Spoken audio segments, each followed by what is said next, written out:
नमस्कार, मैं गुप्तेश्वर पांडे, डीजीपी बिहार।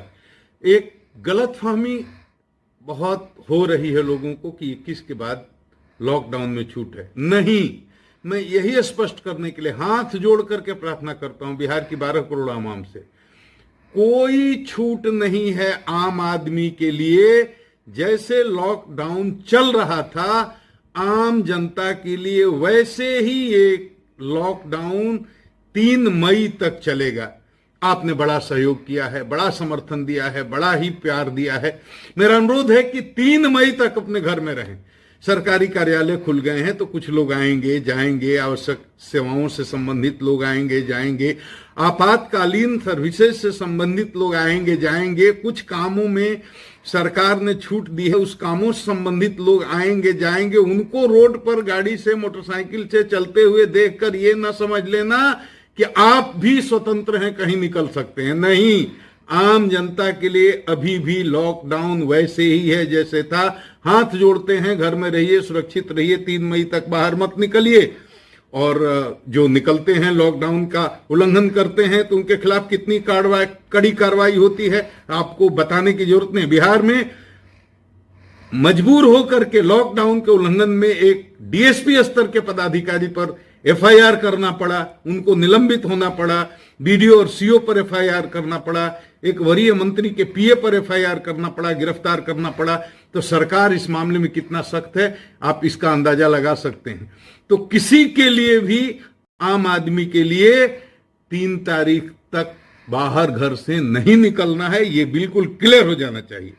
और मैं पुलिस के अपने एसपी लोगों से कहना चाहता हूं, डाउन द लाइन नीचे क्लियर करें। कहीं कहीं पत्रकारों के साथ दुर्व्यवहार की सूचना आती है, कहीं कहीं इनोसेंट लोग जो जरूरी काम से सोशल डिस्टेंसिंग के नियमों का पालन करते हुए प्रिस्क्रिप्शन लेकर दवा लेने जा रहे, उनके साथ दुर्व्यवहार की सूचना आती है। बहुत कम ऐसी घटनाएं बिहार में हुई, लेकिन एक भी ऐसी घटना होती है तो हमारा नाम खराब होता है, बिहार पुलिस का नाम खराब होता है। किसी पत्रकार पर हाथ न उठाएं। आइडेंटिटी पत्रकार बंधुओं से भी अनुरोध करूंगा कि हमारे पुलिस के लोग बहुत ही तनाव में जी रहे हैं, अनावश्यक उनसे न उलझें और जब भी निकलें ग्रुप में न निकलें, अकेले अपना आई कार्ड लेकर के ही निकलें और विनम्रता से, शालीनता से वो पेश आए। जब भी उनको पूछा जाए वो दिखाएं। तो उनके साथ ऐसा कुछ नहीं होना चाहिए। आम आदमी भी कोई परेशान न हो, निर्दोष पर किसी पर ये लाठी नहीं चलाना है। पुलिस स्टेट नहीं है, वेलफेयर स्टेट है। जो मनचले हैं, बदमाश हैं, जिद्दी हैं, अड़ियल हैं, गुंडे हैं, मवाली हैं, ऐसे लोगों के साथ जितनी आप सख्ती कर सकते हैं आपको सख्ती करने की छूट है। लेकिन इस बात का बहुत अच्छे से विचार करके कि किसके साथ कितना क्या कार्रवाई करनी हो करें, ताकि कोई जनता में पुलिस के खिलाफ गलत मैसेज नहीं जाए। और जनता से भी मैं अनुरोध करूंगा कि कोरोना वॉरियर्स जो, चाहे स्वास्थ्य सेवा से जुड़े हुए लोग हों, चाहे डॉक्टर हों या पुलिस हों, बहुत तनाव में वो काम कर रहे हैं और आपकी सेवा में जुटे हैं, उनके साथ कहीं दुर्व्यवहार न करें। अगर उनसे छोटी मोटी गलती भी हो जाती है तो उसको इग्नोर करें, बड़ी गलती तो हम भी नहीं छोड़ते, लेकिन उनको सम्मान दें। वो अपनी जान हथेली पर लेकर के आप लिए लड़ रहे हैं। तो इस तरह की कोई बात नहीं होनी चाहिए कि किसी पुलिसकर्मी पर, किसी डॉक्टर पर कोई पत्थर फेंक दे, कोई हमला कर दे, क्योंकि ऐसा जो भी करेगा, मैं पहले भी कह चुका हूं, उसके साथ बहुत ही सख्ती से कानूनी कार्रवाई की जाएगी। उनको इसका परिणाम भुगतना पड़ेगा। इस बात को मैं फिर दोहरा के कह रहा हूं और अपने पुलिस अधिकारियों से कह रहा हूं, सुनो सिपाही भाई, हवलदार भाई, थानेदार भाई, डीएसपी, इंस्पेक्टर और एसपी साहब, लोग कुछ ऐसे हैं जो सांप्रदायिक पोस्ट करके और किसी तरह से 2 समुदायों में नफरत फैलाने की कोशिश कर रहे हैं। सैकड़ों लोगों की ऐसी गिरफ्तारी हुई है। जो पोस्ट करता है उसको तुरंत दबोच लीजिए, मुकदमा कीजिए, गुंडा रजिस्टर में उसका नाम चढ़ाइए, केस में चार्जशीट करिए, स्पीडी ट्रायल कराइए, ताकि वो जीवन में ऐसी गलती करने की हिम्मत न करे। एक बार ये हो गया, सरकारी नौकरी नहीं मिलेगी, चरित्र सत्यापन प्रमाण पत्र नहीं मिलेगा, जीवन में बहुत ही संकट का सामना करना पड़ेगा। इसलिए मैं नौजवानों से अनुरोध करता हूं, चाहे किसी समुदाय के हों, किसी तरह के बहकावे में आकर कोई भड़काऊ पोस्ट न करें, कोई अफवाह न फैलाएं। सोशल मीडिया पर भी ध्यान रखिए। पत्रकार हमारे स्तंभ हैं, उनका सम्मान करना हमारा धर्म है।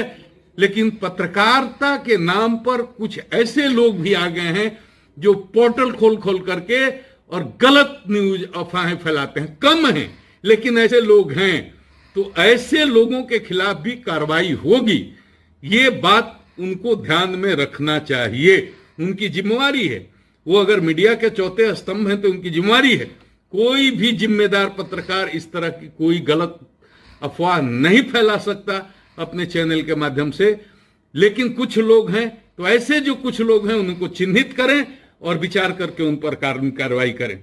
और मैं फिर ये कहना चाहूंगा, किसी भी स्थिति में बिहार में सांप्रदायिक सौहार्द को बना करके रखना है। ये ऋषियों मुनियों बलियों की धरती है, सांप्रदायिक सद्भाव की धरती है। हिंदू मुसलमान यहां हमेशा सदियों से एक साथ रहते आए हैं, प्रेम और सद्भावना और एकता के साथ इसको बनाकर रखना है। पुलिस का सहयोग कीजिए और पुलिस के लोग, आप जनता का सहयोग करें। जो बीमार हैं, लाचार हैं, रोगी हैं, भूखे हैं, नंगे हैं, हॉस्पिटल जाने की जरूरत है, एम्बुलेंस की जरूरत है, दवा की जरूरत है, उनकी सेवा करिए, उनकी मदद करिए। जनता का दिल जीतिए, सेवा से जीतिए। केवल लाठी चला कर दिल नहीं जीत सकते। तो मैं जनता से और आम पब्लिक से जो कहना था मैंने कह दिया। मैं तमाम पत्रकारों से भी अनुरोध करता हूं कि संकट के समय में हमारा सहयोग करें। मुझे आपका प्यार, मुझे आपका आशीर्वाद चाहिए। और आपके साथ अगर आप जेन्युइन आदमी हैं, किसी तरह की कहीं कोई गलती होती है, आप हमको बताएं, हम उसका संज्ञान लेंगे। आप सबों को मेरा बहुत बहुत